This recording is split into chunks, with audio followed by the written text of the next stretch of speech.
Урматтуу депутаттар, биринчиден министрлер кабинети жөнүндө мыйзамдарды кабыл алып бергениңиздер үчүн сиздерге рахматымды айтамын. Экинчиден мени сунушумду колдоп, өкмөттүн курамына макулдук бергениңиздер үчүн сиздерге терең ыраазычылык билдиремин. Муну менен үстүбүздөгү жылдын апрелинде жалпы элдик добуш берүү аркылуу кабыл алынган баш мыйзамыбыздын толук кандуу иштеп баштоосуна жол ачып бердиңиздер. Учурдан пайдаланып, урматтуу министрлер кабинетинин төрагасы жана мүчөлөрү жаңы жооптуу кызматка дайындалышыңыздар менен куттуктайм. Ошол эле учурда сиздердин алдыңыздарда элдин жүгүн аркалап, калктын үмүтүн актоо милдети тургандыгын баса белгилеп кетейин.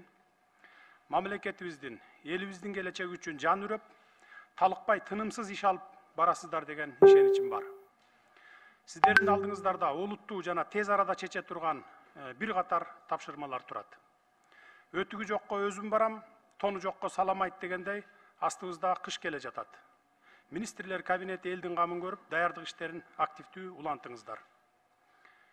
Көрбөйт деп ууру кылба, укпайт деп ушак айтпа дегендей, сиздердин ишмердүүлүгүңүздөр коомчулук менен бирге мамлекет башчысы катары менин дагы тыкыр көзөмөлүмдө болорун эсиңиздерге сала кетейин. Ошондуктан ар бириңер мамлекеттик кызыкчылыкты бийик тутуп, өзүңөргө жүктөлгөн тиешелүү иш милдеттерди таза, так, ыкчам аткарышыңыздар зарыл. Бул ирет элдин бийликке болгон ишенимин кайтарып берели.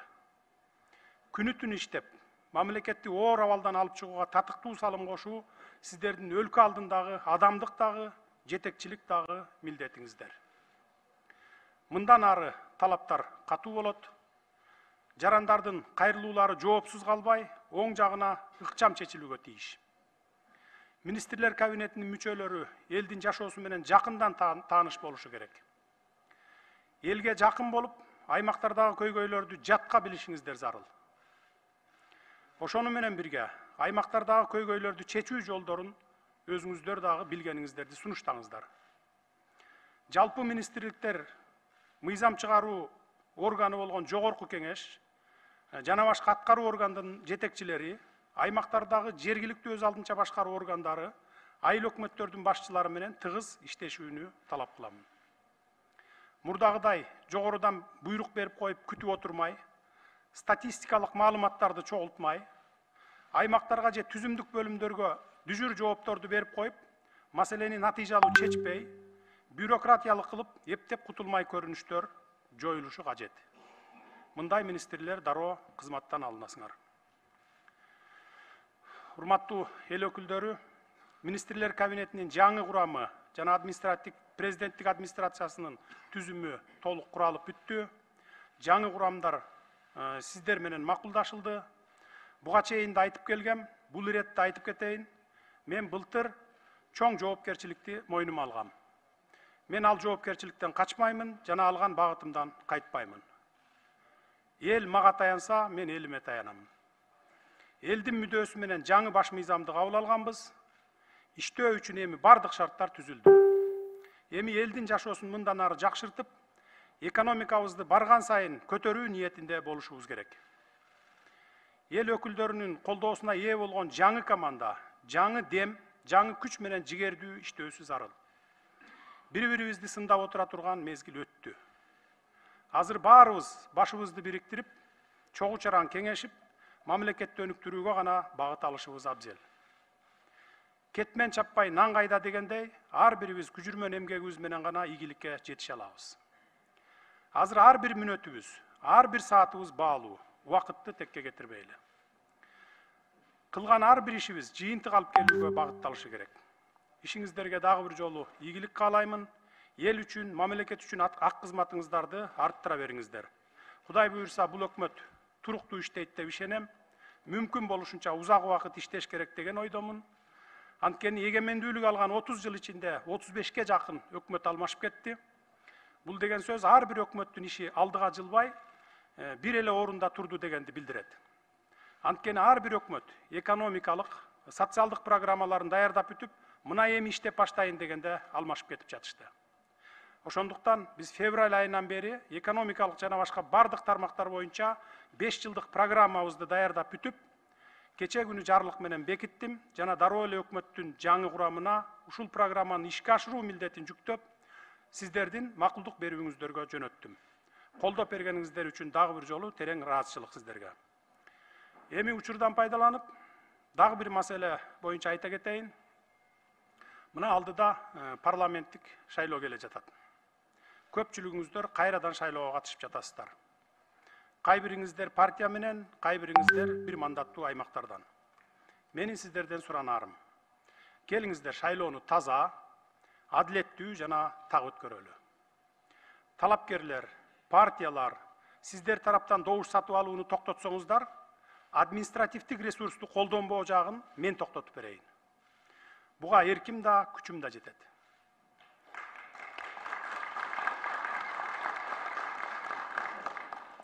Жыйырма биринчи октябрь күнү ушул темада республикалык кеңешме өткөрүп жатам. Айыл өкмөт башчыларынан баштап, өкмөт башчысына чейин бардык жетекчилер катышат. Чакырылгандардын арасында сиздер да барсыздар. Шайлоого катышып жаткан партия башчылары да бар. Ошол жерде бардык мамлекеттик структуралык жетекчилерге шайлоону таза жана так өткөрүү боюнча катуу тапшырма беремин. Мурдакыдай мугалим, врач, айыл өкмөт, аким жана башка мамлекеттик кызматта иштегендер кайсы бир партияга же талапкерге үгүт жүргүзүшүнө бөгөт коебуз. Түп тамырынан андай аракеттерин кыркабыз. Бул жолу элдин эркин тандоосун камсыз кылабыз. Эгер кайсы бир мамлекеттик кызматкер шайлоого аралашып, кайсы бир партияга же талапкерге иштеп жүргөнүн аныктасак, кызматтан алып эле тим болбостон, кызмат абалынан кыянаттык менен пайдаланганы үчүн жазага тартабыз.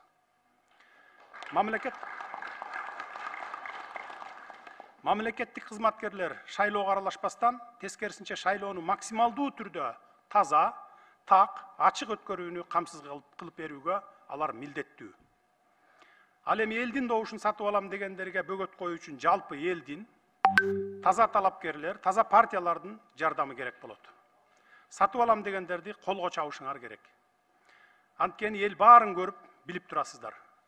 Ошондуктан бул шайлоонун таза өтүшүнө жапа-тырмак жардам бериңиздер. Сөзүмдүн акырында сиздерден дагы бир нерсе суранарым, урматтуу депутаттар. Трибунага чыгып алып, бир нерсе сүйлөөрдө ошол ишти тактап алып, чын аныгын аныктап алып, анан сүйлөсөңүздөр деген бир суранычым бар сиздерден. Сиздер эл өкүлдөрүсүздөр. Сиздердин ар бир сүйлөгөн сөзүңөрдү эл салмактуу кабыл алат. Мен кече жакында концентраттар боюнча маселе көтөргөн депутат Акулиев жөнүндө айтып жатам. 17 фура алтын чыгып кетти деп элдин баарын дүрбөттү. Алтын аралашмасы бар концентраттар кече эле чыгып жаткан жок. 20 жылдан бери чыгып жатат. Албетте мыйзамдын негизинде. Андан салыктар түшүп жатат. Бүгүнкү күндө 3,5–4 миллиард сомго чейин салык түшүп жатат экен. Албетте бул сумманы биз көп, бизди ушул тармак багып жатат дегенден алыспыз. Ошондуктан жакында каралуучу чараларды, көрүлүүчү чараларды даярдап жатабыз. Же салыгын көтөрөбүз, же Кыргызстандын аймагында кайра иштеп чыгуу жагын караган мыйзам долбоорун киргизебиз. Жөн отурган жокпуз. Менин айтайын дегеним, урматтуу депутаттар, азыр баары ачык. Эч ким бир нерсе жашырып иш кыла албайт. Кыргызстан кичинекей, бардыгы алаканга салгандай көрүнүп турат. Ошондуктан салмактуу маселе көтөрөр алдында депутат катары биринчи текшерип келип, чын аныгын билип алып, андан кийин анан трибунага чыксаңыздар жакшы болот эле. Анткени сиздер депутатсыздар, кайсы жерге болуп барып текшерсеңиз да укугуңуздар бар, комиссия түзүүгө укугуңуздар бар.